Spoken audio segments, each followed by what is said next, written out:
Bismillahirrahmanirrahim. Elhamdülillahi Rabbil alemin. Errahmanirrahim. Maliki yevmiddin. İyyâke na'budu ve iyyâke nesta'in. Buqarbayev Muhamedcan Uzağulu 1947 жылы қыркүйектің 1 жұлдызында Нарынқол ауданына қарасты Сүмбі ауылында дүниеге келген. Әкесі Бұқарбайұлы Ұзақ сол өңірге белгілі 10 саусағынан өнер тамған атақты ұста болған кісі. Анасы Әтибай қызы Шөкей анамыз сонау сұрапыл соғыс жылдары ер азаматтардың барлығы дерлік соғысқа кеткен уақытта өзінің өжеттілігімен тіке сөйлейтін өткірді ер мінезінің арқасында колхоз председателі болып кейіннен бригадир болып жұмыс атқарды. Мұхамеджан Ұзағұлы 1955 жылы Сүмбе селосы Абай атындағы орта мектептің табалдырығын аттап 1966 жылы осы мектепте 11 класты өте жоғары бағамен үздік нәтижемен тәмамдады. Білімге құштар Мұхамеджан сол жылы Қазақтың ауыл шаруашылық институтының өзі арман еткен агрономиялық факультетіне оқуға түсіп, аталмыш оқу орнын 1971 жылы бітірді.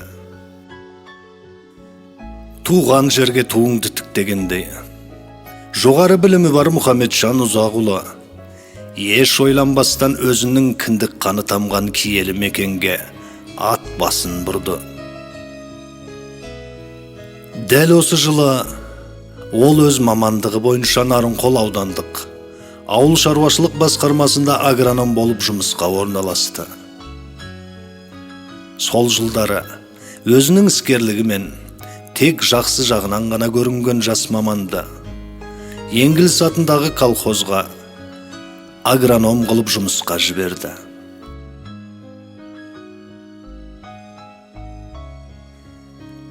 Бұл Мұхамеджан ағамыздың өміріндегі атаулы бір кезең еді. Олай дейтініміз, қызмет бабымен келген бозбала, қасиетті Қарасаз ауылының бойжеткен аруы Гүлнәр сұлумен танысады. Үй ішінен үй тіксең жылы болар дегендей, көңілі жарасқан екі жас араға бір жылдай уақыт салып, сол таныстықтың артын үлкен отбасына айналдырып, 1972 жылдың 9 мамырында өз алдына отау тігіп, шаңырақ көтеріп, екі жас бас қосады. Міне осы бір сәттен бастап, Мұхамеджан мен Гүлнәрдің отбасылық бақытты күндері басталды.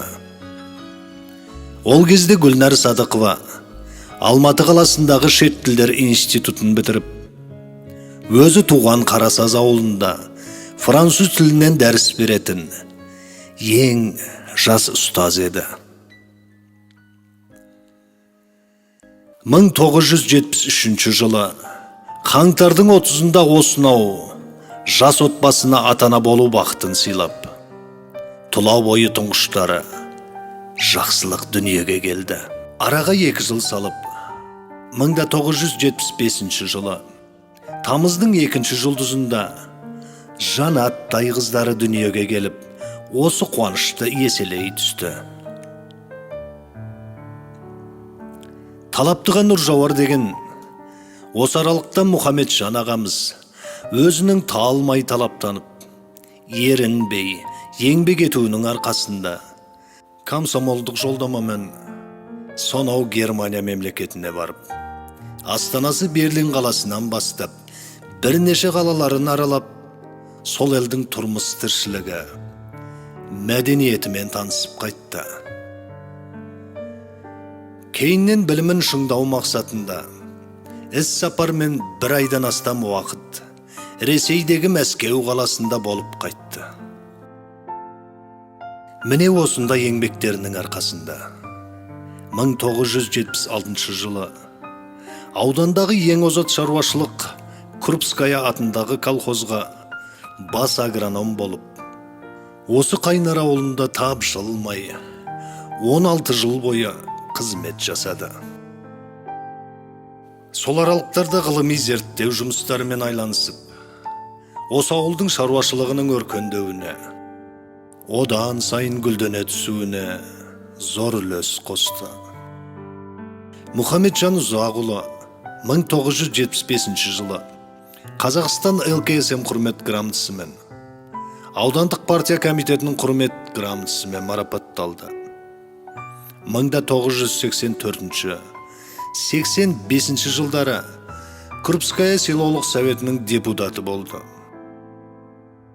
Жігітке жетен үрді аз дегендей, 8 қырлы, бір сырлы Мұқан аудандық көркемөнерпаздар байқауында да үнемі биіктерден көрініп, алдыңғы қатарда жүрді. Екеуінің үйленгеніне тура 10 жыл болған күні, яғни 82 жылы мамырдың 9 жұлдызында жеңіс күнінің мерекесіне орай 3-ші балалары дүниеге келді. Бұл да Аллах тағаланың екінің біріне бере бермейтін сыйлығы шығар. Қайнар деп азан шақырып атын қойды. Қайнардың атынан азамат 88 жылдың 3 мамырында дүниеге келді.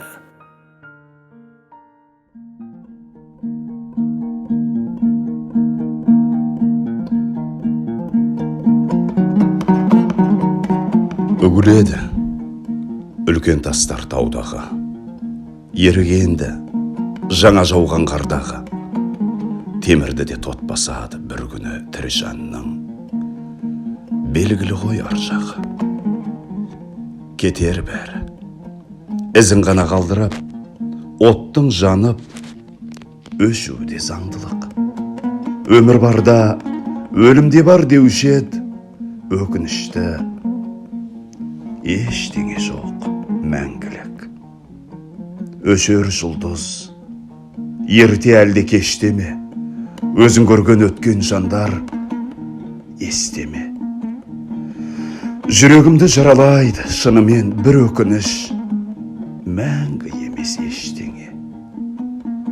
Көмектесер ұмытуға күн түнім, уақыт емдер жан қайғысын білдігім. Адам солай жаратылған, өмірде қоштасқан соң бағалайды бір-бірін. Сенбеймін ау, сізді кетті дегенге кеше көрдім. Кеше ғана сенем бе? Сыртқа шығып, сәл-пәл жүріп қыдырып келетіндей күйді кешіп сеземде.